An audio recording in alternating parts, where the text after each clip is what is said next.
Cairo, Seattle.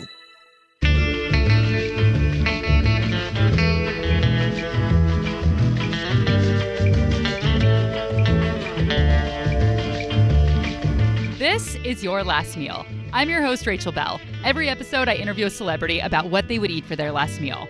And then we explore the history of that food, the culture, and whatever else we can cram into 30 minutes. Today on the program, Prodigy, half of the rap group Mobb Deep, one of the most critically acclaimed and successful hardcore East Coast hip-hop groups. Remember that whole East Coast, West Coast 90s rap battle? They were a part of that. Speak the wrong words, man, and you will get touched. You could put your whole army against my team, and I guarantee you it'll be your very last time. Your simple words just don't move me. You're minor, we major. Prodigy, a.k.a. Albert Prodigy Johnson, went to prison in New York in 2008 for 3.5 years. He was charged with illegal possession of a firearm. And while he was there, he cooked. Not as a job in the prison dining hall, but with the other inmates in the common area. we get a few hours out of our cell per day to chill in the day room and cook or watch TV or use the phone or, play chess or checkers or cards or read a book or something.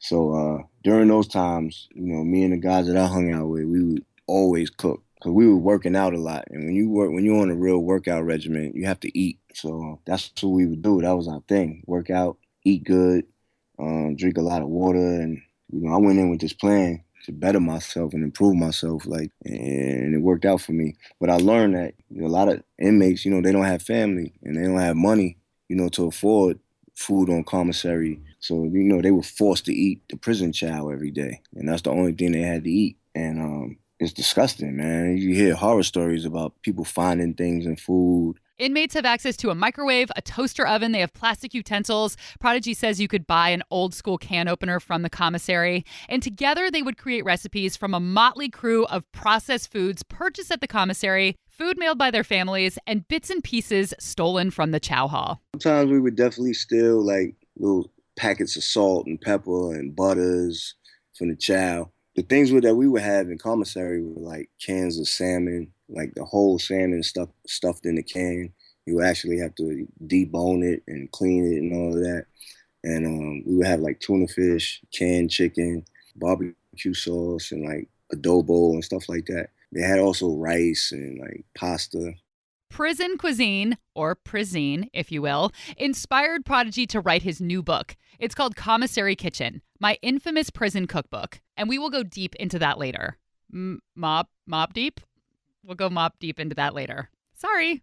But this is a really special episode of Your Last Meal because we're actually going to talk about the last meals of death row inmates. And I know we promised that this show would not be dark and it would not actually be about death, but strangely, throughout my entire journalism career, I have had this obsession with talking to a cook who prepared last meals, and so I finally tracked someone down. His name is Brian D. Price, and his story is fascinating. When he was an inmate in Texas, he cooked hundreds of last meals, and we'll talk to him later on the show. Also, I will travel down into the bowels of the radio station to visit our own little commissary kitchen, which is basically a glorified vending machine, to cook a Prizine dish from Prodigy's cookbook. The dish I chose is called Prison Surprise. It is a dish that he ate when he first got to Rikers Island, and it made him so sick, he said he threw up all day and ended up in the infirmary. So I'm pretty excited to cook this meal and eat it. Trying to get the top off the tuna and the tab just broke. What would Prodigy do? WWPD. Tuna! Ouch! Okay, here we go. But let's get back to Prodigy. He told me that cooking his own food was really important for many reasons.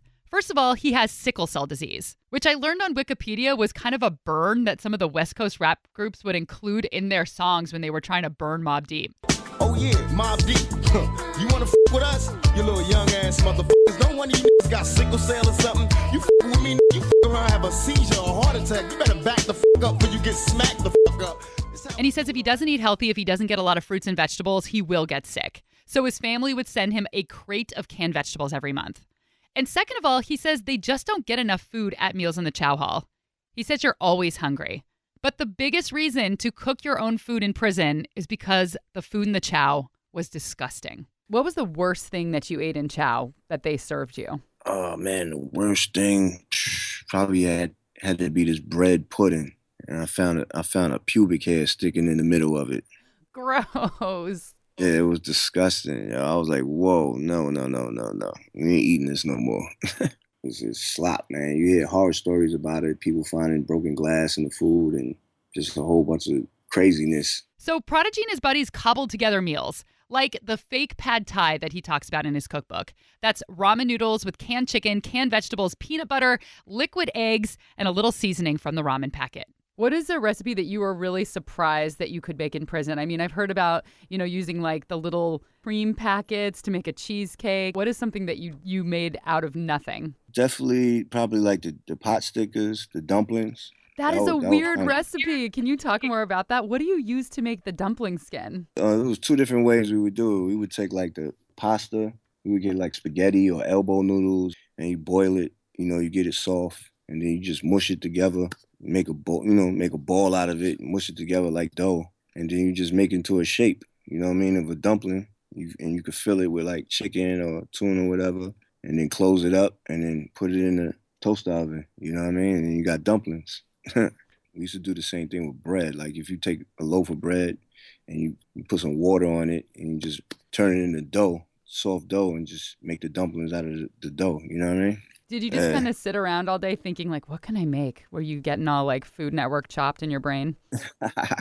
Yeah, we were definitely like experimenting, trying new things. We made that honey glazed chicken. That was like an experiment one day. Me and the homie was in there just trying different things. So that came out pretty good. We just put mad honey on the fried chicken and threw it in the toaster oven, and it was like something new. We was like, wow, this is good. So I was surprised that you could make what you call hooch in prison. You can actually ferment fruit and make it into alcohol? Yeah, definitely. If you get caught doing that, it's over. You're gonna get a ticket and probably gonna get some more time added to your sentence. You know what I mean? You gotta hide the jar so the correction officers don't find it when they do cell searches. They do random cell searches in there. Do you have your book with you so you could actually read the way that you wrote that recipe? Because it's awesome. Page 103. Cheese, prison, sangria, right? So you got the ingredients is apples, oranges, mixed fruit cups, bread, ketchup, and sugar. Take a big ass sealable bag, add chopped up oranges, apples, and mixed fruit cups. Add some water to the bag and a slice of bread. Mash it together until it looks disgusting. Seal the bag, boil some water in a bowl in the microwave, and sit the bag in the bowl. Wrap that hot ass bag in a t-shirt and hide it. After a few days, the bag should start blowing up, which means there's gas in there and it's becoming liquor. Open the bag a little and add some ketchup and a ton of sugar. Do the hot water thing again. Keep doing that every day for like a week. Then it should be done. The longer you keep that, the more up you'll get on the hooch. It smells disgusting, just so you know. You talk about in the book that cooking together becomes something that brings everybody together, and it also is a distraction because you kind of have nothing to do all day. Yeah, so, in prison, there's a lot of tension. Like, everybody's upset that they're in prison and, they got attitudes. So, cooking, and when it comes time to cooking, everybody's in the day room.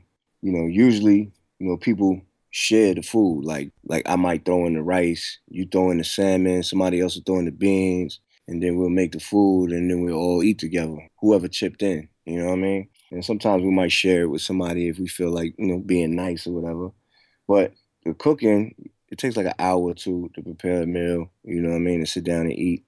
It takes your mind off of where you at for a little while, because you're sitting there preparing your meal and it's almost kind of peaceful, for the moment. You forget where you at for a little while and you get to, talk to the other inmates, and it just helps bring people together and it calms a lot of the tension. So it's a good thing. Prodigy was not on death row, so the idea of an actual last meal wasn't a reality for him. But being locked up for a few years, he says he thought about food all the time.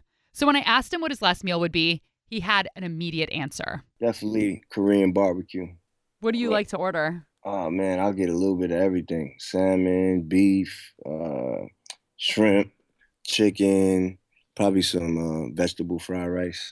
So why Korean barbecue? Why would that be your last meal? That's just my favorite, one of my favorite foods. I love the flavor, the seasoning. Do you remember the first time that you had it or who introduced it to you? Yeah, my friend Alchemist introduced it to me. He's like a big food person. He really loves food, so He took me to this restaurant called Wule Oak in the city. Man, I was blown away. I was like, wow, this is amazing. And I was just like stuck, hooked on it ever since. You talk about in the book the fact that being a rapper and somebody who traveled around the world performing, that you lived like a really nice life and you ate at all kinds of great restaurants. And so it was kind of a harsher blow maybe to come from that to eating prison food. What was the thing that you craved the most that you wanted to eat when you got out? That was it, the Korean barbecue. Did you go to that spot? I went straight, the day I got released, I went straight from the prison, straight to the Korean barbecue restaurant. I thought about it the whole entire 3 years I was away, and I couldn't wait to come home and have it again. That was my first meal. Is there anything that you made in prison that you were trying to kind of capture those flavors or that essence that you created a recipe around? Definitely the fried rice. I'll try my best to make some Asian fried rice in the toaster oven. And it came out actually pretty good. You know what I mean? Pretty close. I was so excited to hear that his last meal was Korean barbecue because Korean barbecue is delicious and it's a complete experience. It's not just about the food. It's interactive. You have to bring a group of friends with you. The weird thing is, and I can only speak from Seattle Korean barbecue restaurants, they make you order a lot of food. You can't just sit down and order one dish. They force you to order several things. So you have to bring a big crew with you. And it's really fun to eat because you usually grill the meat yourself. So you sit down at a table that has a grill built into it. There's a big vent above each table to inhale the smoke. And then you grill your own meat. They give you these meat scissors, which I love. You get to snip it up, which is my favorite part. And here to tell us about Korean barbecue is Matt Rodbart, author of Koreatown, a cookbook. The meat is grilled in a couple minutes and you're taking and wrapping it in lettuce leaf. That's a really important part of Korean barbecue is wrapping things. Sam is a word that translates to wrap. And you're also slathering on a sauce called samjang, which is a mix of gochujang and doenjang, walnuts and a little bit of garlic.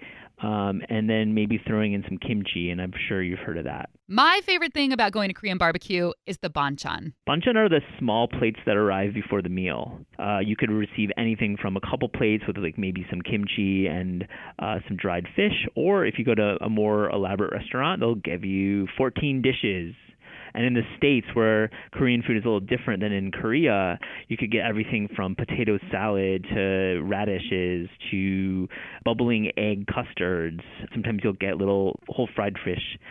One thing about banchan too is you can always ask for more. Like, you should always raise your hand. If you love something, ask politely, may I have another bowl? And you'll usually get that. Matt says that Korean immigrants started really pouring into the United States in the 1970s. And what really fascinates me about their food is how well it's been preserved. This is something that I learned from Matt. He says a lot of other Asian cuisines have been Americanized and changed for American palates. I mean, we've talked about this in a past episode. Chinese food has had this the worst. I mean, in China, there's no such thing as General Tso's chicken. We eat this super Americanized Chinese food because that's what Americans want. They want fried and they want sweet. Even pad thai is not authentically Thai. Most restaurants in America use ketchup. You're supposed to use tamarind is the ingredient of choice. And you probably noticed that most Thai restaurants have the exact same menu. You get the same curries, the same noodle dishes. They've decided that these are the foods that Americans like, and you don't get any of the northern Thai dishes. But according to Matt, Korean food is like, hey, I'm sour and salty and preserved and stinky and spicy and funky. And if you're not into that, sorry, because that's how we're going to cook it, and we're not going to serve it any other way. Japanese food, for example, the California roll, very much an American staple. So Korean food, on the other hand, has been very preserved here in the States, and it's a really cool element. I mean, there's a couple of reasons. You know, one, Koreans are very proud, and there's a lot of Korean restaurants are for Koreans by Koreans, and that's just it's serving a community, and that's the reason it exists.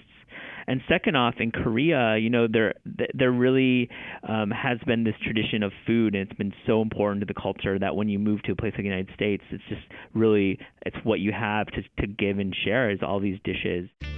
When we come back, an intriguing interview with someone I've wanted to talk to for over a decade, a man who's cooked hundreds of last meals for death row inmates.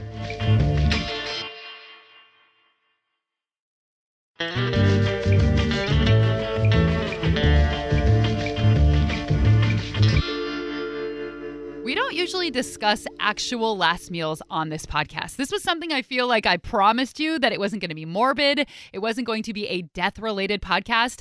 But I personally have been fascinated with actual last meals for over a decade. Somehow I stumbled across a website that listed the last meal of every prisoner who'd ever been executed. I don't know why this is so fascinating to me. It's just like a morbid curiosity. And I managed to track down Brian D. Price. He's the author of the book Meals to Die For. He cooked 218 last meals over the span of a decade when he was an inmate at a Texas prison. He now owns a restaurant in Crockett, Texas. And that's where I was able to track him down. Hi, Rachel. How are you, sweetie? I'm good. How are you? Oh, it's pretty cold right now. It's right at freezing. Brian went to prison in 1989. For the assault on my ex-wife and the kidnapping of my brother-in-law, a domestic dispute that got way out of hand, and I just lost control for a little while, and it cost me 14 years of my life. I ended up at the Walls Unit Prison in Texas, in Huntsville, Texas, and that's where the executions take place. On the outside, Brian was a professional musician and photographer, but in prison, he was assigned to the kitchen. And as you can probably tell by his sweetie honey baby attitude, Brian is very charming. So he quickly moved to the officers' dining room. He was cooking for the prison officers instead of the inmates in the main chow hall. And one day, when the inmate who usually prepared the last meals was unavailable, Brian was asked to step in. No one else was there to do it, and Sergeant Cook brought the last meal request to me and said, they're doing one tonight again. Would you be willing to do it? Because they wouldn't force any cook to prepare the last meal. They'd have to ask for a volunteer. It's kind of like their policy. And I said, okay, Sarge, I'll go ahead and do it. So I decided if I was going to do the last meal that someone's going to have on this earth, no matter what their crime was, I was going to try to do it as if it was someone that I knew and loved, a family member. And I wanted to prepare it to the best of my ability with what we had to work with. And contrary to what the newspapers and the media would release, when someone would request a last meal, they'd request sometimes some extravagant meals. Well, most of the time they didn't get what they requested because they had to be something that we could prepare right there out of the kitchen commissary. Like if they wanted a lobster or whatever, they got a piece of frozen pollock, which I tried to gussy up a little bit so they wouldn't look like they got the same piece of fish they'd get every Friday. I'd cut it diagonally and wash the breading off and put my own batter on it. Made it look like something like from Long John Silver's. So they thought they were getting something from the free world at least. But they didn't get lobster. They got a piece of fish. Wanted a steak, you got a hamburger steak. So I learned the arts of trying to substitute something that would be palatable and something that would be enjoyable for the last meal for someone on this earth. But I decided I was going to try to prepare the last meal to the best of my ability. Well, after I prepared that last meal for that particular inmate, or the condemned, his name was Lawrence Buxton, a black man who had naturally committed a murder. Well, that night, before I sent the meal over that way, I'm Christian, so I prayed over the meal and I asked the Lord to, accept this man if he finds forgiveness, if he hadn't already. And I went back to my cell that night and I kind of reflected on it a little bit. Well, the next day, Sergeant Cook called me into his office and said, "Hey, Price, that guy they killed last night, he sent a word of thanks over to you. He said he really enjoyed that meal." Well, Rachel, when I heard that, it really had an effect on me. I thought, well, that was probably the last thanks that man gave anyone in this world. Something that that I'd maybe brought a little bit of a smile on his face before he left, and I pray that he found the Lord before he left. But the next day, so I went to Sergeant Cook and I said, "Hey, Sarge, I said, Perrick doesn't want to do the last meals anymore. If you want me to," he said, "I'll be the one to do it." He said, "Well, you're my man, Price." So for the next 10 years, I prepared all the last meals from 1991 to 2001 in the state of Texas. I worked on 218 executions. I can't believe there were that many executions in that time. Oh, yes. In 1997, when I started writing my book, there was 37 executions that year. The next year, there was, I believe, 35, and the following year, there was 40. Sometimes there was 2 in one night. They'd execute one about 6 o'clock and another one about 8 o'clock. So I had to prepare 2 last meals in one night on more than one occasion. And one time in the summer of, I think it was June of 97, they had 4 executions 4 straight days in a row, Monday, Tuesday, Wednesday, and Thursday. They was really putting them through there back in the 90s. Yeesh. Yeah, we don't have executions very often in Washington State. I asked Brian if he made the same meals over and over again. Yes, the most requested last meal, believe it or not, was cheeseburgers and French fries. And I kind of figured that's comfort food. Did you use frozen French fries or did you start fresh with potatoes? Oh, no, they always had fresh potatoes there in Texas prison. They grew most of their own produce in Texas, very self-sufficient.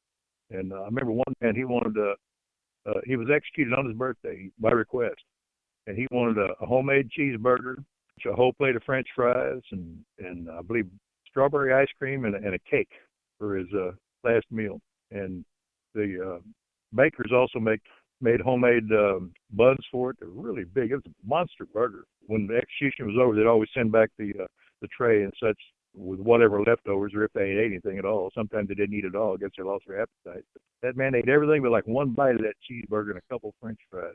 I mean, he pounded it down. You said the first time that you did this, you prayed over the food. Is that something that you continued to do? And did you have a different mindset when you were making these meals than you did when you were, just doing the regular chow hall stuff? Oh, absolutely. Absolutely. It was a very sobering and somber day, the day of an execution. I mean, the whole mood of the prison, at least in the kitchen, was definitely had changed. Well, like one man, he ordered butter beans for his last meal. And I started really dwelling on that. And I thought, well, I bet it was something that his mom used to cook for him and his brothers and sisters, and just the smell and the taste of the butter beans would have him reflect back to those better times when he was a child and such, to take him away maybe just for a brief moment for what he was about to face. It was his own mortality.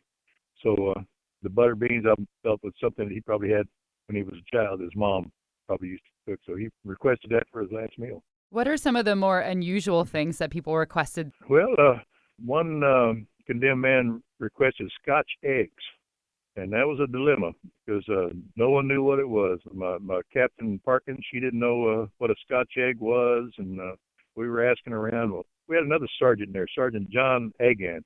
Sergeant Agan came in and said, "Hey, Sergeant, so we got a problem, man. This guy wants Scotch eggs, and nobody knows what it is." And he just started laughing. He said, "You ain't going to believe this, Price." He said, "I was watching Good Morning America last week, and they were showing how to make Scotch eggs."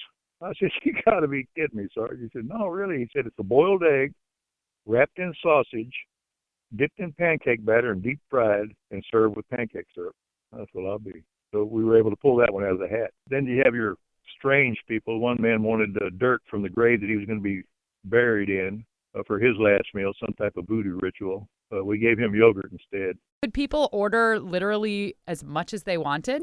They could order as much as they wanted any time. I would get the last meal request, which I have copies of the handwritten last meal request in my book, Meals to Die For. They would request whatever they wish, but they wouldn't get it. I mean, like one man wanted 24 tacos and I think 6 enchiladas, a whole bunch of stuff. Well, Captain Parkins said, "No, he can't eat all that. Let's just cook him, like 6 tacos, a couple of enchiladas." They gave him just a reasonable amount that he could probably finish in that time that he had before he was going to go meet his maker. Do you think that part of requesting all of that is kind of just one last try to stick it to the man kind of thing? Like, give me what I want. Absolutely. That's what Captain Parkins said about that one Hispanic guy that wanted all that, the enchiladas and the big jar of jalapeno, everything. It was just trying to stick it to him. In 2011, a Texas inmate named Lawrence Russell Brewer, who was a white supremacist gang member, was executed for chaining a man to the back of a pickup truck and dragging him to his death. For Brewer's last meal, he requested 2 chicken fried steaks, a triple patty bacon cheeseburger, fried okra, a pound of barbecue, 3 fajitas, a meat lover's pizza, a pint of ice cream, and a slab of peanut butter fudge with crushed peanuts. Brewer did not eat a single bite. And prison officials used this meal, this one man, as an excuse to take away an inmate's right to choose their last meal.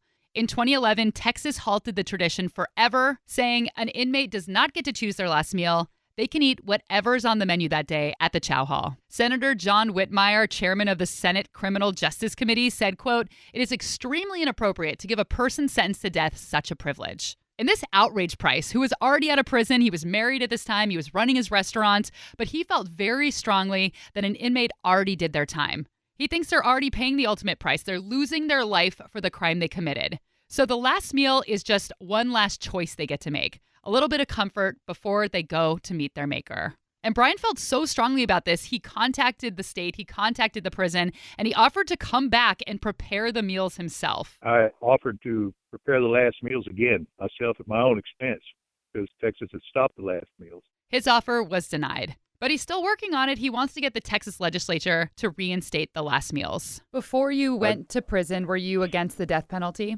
No, I believe I was for the death penalty. Even when I started the last meals, it wasn't until I was there firsthand and started witnessing all that I had to really reflect on it. People need to hear a story firsthand. to change their mind. I mean, I, a few years ago, started doing stories in prisons locally, and I went to the women's prison a few times and a men's prison.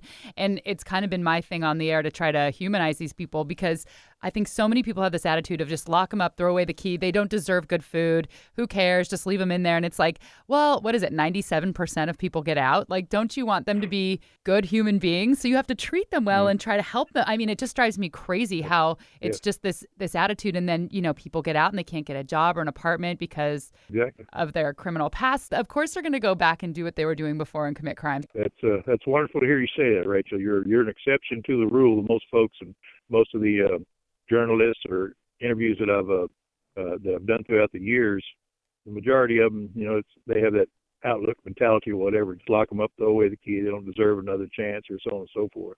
And most aren't looking for a handout when they get out. They're looking for a hand up. Prodigy has also become somewhat of an advocate for prison reform. He does some speaking engagements around the country, and he's trying to use his fame for good. He's hoping that this cookbook that he wrote will shed some light on the problems in prison and give a voice to people who don't have one, because nobody ever wants to listen to a felon. Like I said, people brand them as a bad person. You don't have a voice, and so it takes people like Prodigy to try to make some change. It needs to be a big reform with the prison system in America. Food is just one thing that needs to be changed. This book helps to shed some light on that one particular subject. My experience in jail is there's all kinds of people from all walks of life in prison. People might have the misconception of, prison is crazy criminals or something, but there's a lot of Martha Stewarts in jail. You know what I'm saying? There's a lot of white-collar crime, a lot of people that are actually innocent, that got set up, a lot of people that were defending their families, defending their kids and had to commit a crime.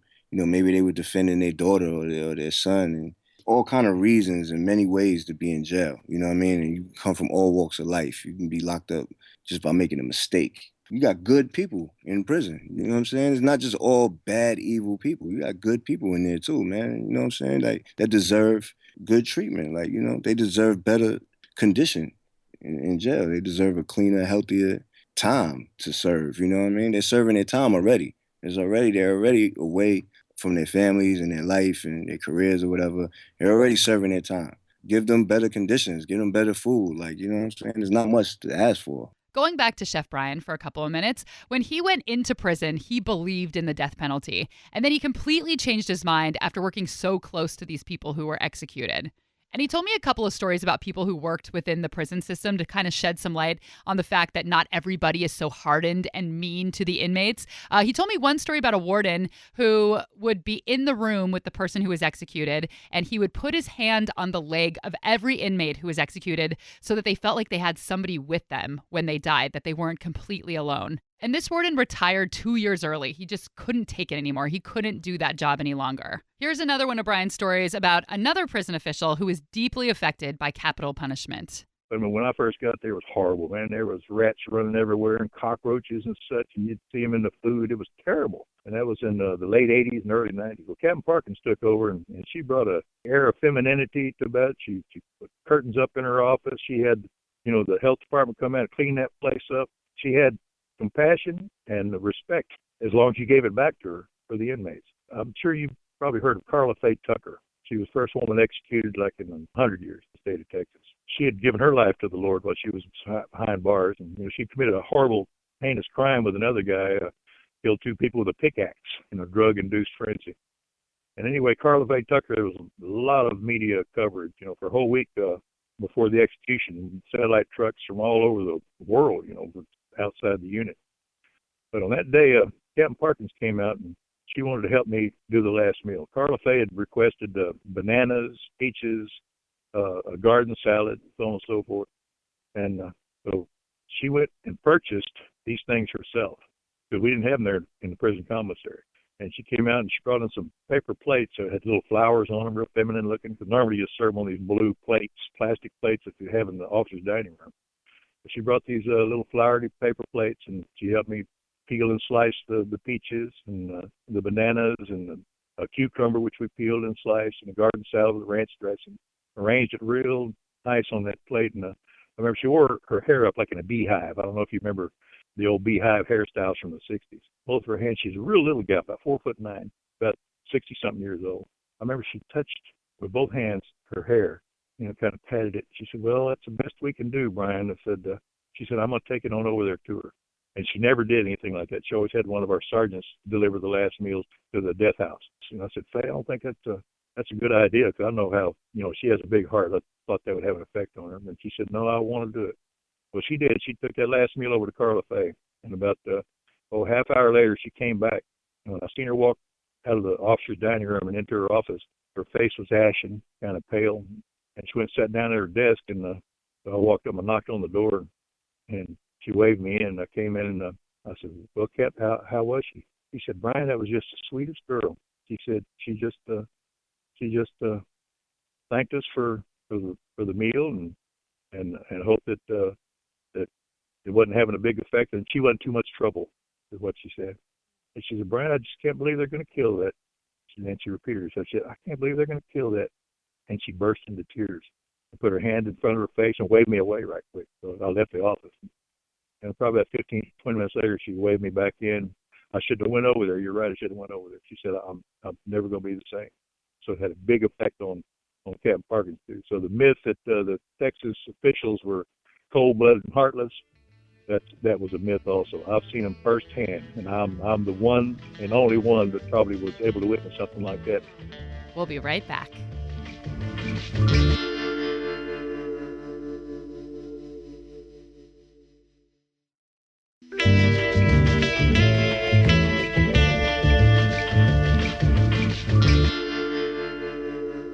Prodigy has been out of prison since 2011, but he says he still makes some of the dishes that he learned in prison for his family. He's cooking prison cuisine for his family at home. But he says he does substitute fresh ingredients for the canned and processed ones. He says he will never again eat anything where the main seasoning comes from a pack of ramen. Is the bad food enough to make you behave yourself so you never go back again? Oh, for sure. Definitely. I'll never want to see that food ever again, yo. Ever again. And that was Prodigy's last meal.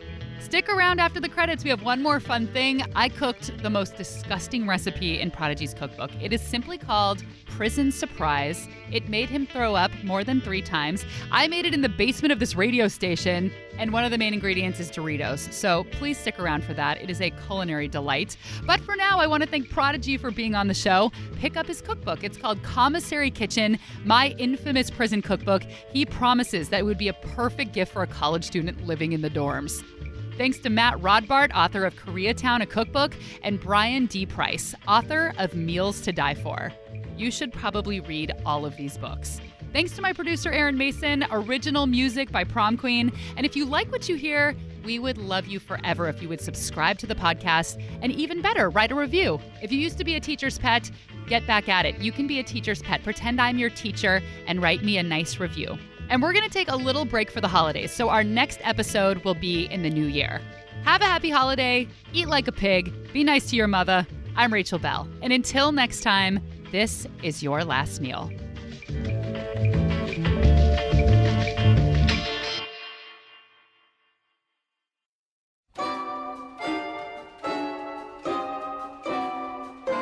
All right, so I'm in Avanti Market, which is basically a glorified vending machine room in the bowels, in the basement of the radio station here. This is basically our prison commissary. So I wanted to make one of the recipes from Prodigy's book. And one that he said that was pretty much the grossest is peas. Don't try this at home, prison surprise. So that's what I'm gonna make. I see all of the ingredients that I need here. So the first thing is ramen noodles. We have a cup of noodle, and we only have the shrimp flavor, which I think is the grossest one. And then over here, Doritos. And then Jack Mac, and he says tuna works fine too.